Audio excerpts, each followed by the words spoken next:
எப்படி இவனை க்ளோஸ் பண்ணலாம் ஒரு கன்ஃபியூஷன் ஒன்று வரும். அந்த கன்ஃபியூஷன்ல கத்துறதா கதறதா என்ன பண்றதுன்னு தெரியாம வர்றவன் போறவெல்லாம் கட்சி ஆரம்பிக்கிறான்னு சொல்லி இப்படி ஏதாவது பேச ஆரம்பிப்பாங்க. இப்போ நம்ம ஆட்சியில் இருக்கிறவங்க நமக்கு எதிராக பேசுறாங்க இல்லையா, அந்த மாதிரி. இப்படிப்பட்ட ஒரு அரசியல் காலத்தில் கொஞ்சம் கூட ஒரு பயம் இல்லாம ஒரு பதட்டம் இல்லாம வர்ற எதிர்ப்புகள் எல்லாத்தையும் சும்மா லெஃப்ட் ஹேண்ட்ல டீல் பண்ணிக்கிட்டு இதோ நம்மளுடைய தமிழக வெற்றி கழகம் முதலாவது ஆண்டை கடந்து இப்போ 2வது ஆண்டில் அடி எடுத்து வைக்கிறோம். இந்த ஒரு காலகட்டம் தான் மிக முக்கியமான ஒரு காலகட்டம். ஒரு அரசியல் கட்சிக்கு ஒரு பெரிய பலமே அந்த கட்சியினுடைய கட்டமைப்பு தான். அதுதான் அந்த கட்சியினுடைய ஒரு வேறு மாதிரி ஒரு அடிப்படை பலமே அதுதான். ஒரு ஆலமரம் மாதிரி ஒரு கட்சி ஒன்று வளரணும்னா அதுக்கான அந்த வேர்களும் விழுதுகளும் ஸ்ட்ராங்காக இருக்கணும் இல்லையா? அப்படிதான் நம்மளுடைய இந்த அமைப்பை பலப்படுத்துகிற ஒரு வேலையை தான் இப்போ நம்ம செஞ்சுக்கிட்டு இருக்கிறோம். தமிழ்நாடு முழுக்க மாவட்ட நிர்வாகிகள் எல்லாரையும் தேர்ந்தெடுத்து அறிவிச்சிட்டு இருக்கிறோம். இந்த நேரத்தில் நம்ம மேலே ஒரு கம்ப்ளைண்ட், அதுதான் எனக்கும் புரியல. நம்மளுடைய மாவட்ட நிர்வாகிகள் எல்லாருமே வெறும் இளைஞர்களாகவே இருக்கிறாங்களாம். ஏன் இருந்தா என்ன?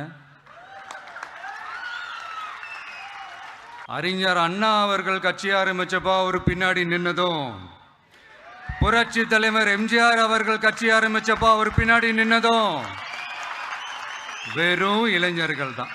அந்த இளைஞர்களால தான் 1967லையும் 1977லையும் அந்த 2 தேர்தலையுமே ஒரு மிகப்பெரிய ஒரு வெற்றி கிடைச்சது. வரலாறு, அதுதான் வரலாறு. இப்போ அதே மாதிரி நம்ம மேல இன்னொரு கம்ப்ளைண்ட், அது என்னன்னா நம்மளுடைய கட்சி நிர்வாகிகள் எல்லாருமே சாதாரண குடும்பத்திலிருந்து வந்தவங்களாம். அதே தான் இங்கேயும் கேட்குறேன், ஏன் வரக்கூடாதா?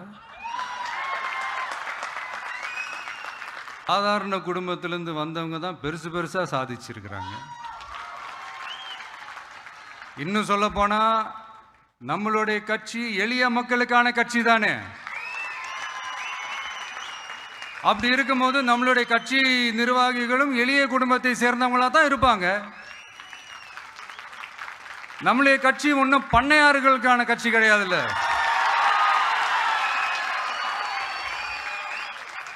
முன்னாடிலாம் அந்த காலத்தில் பண்ணையாருங்க தான் பதவியில் இருப்பாங்க. இப்போ கொஞ்சம் உள்டா மாறிடுச்சு.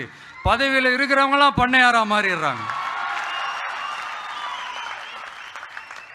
மக்களுடைய நலனை பற்றியோ நாட்டோட நலனை பற்றியோ வளர்ச்சிகளை பற்றியோ எதை பற்றியும் கவலைப்படாமல் பணம் பணம் பணம், எந்தெந்த வழிகளில் எந்தெந்த ரூட்லலாம்.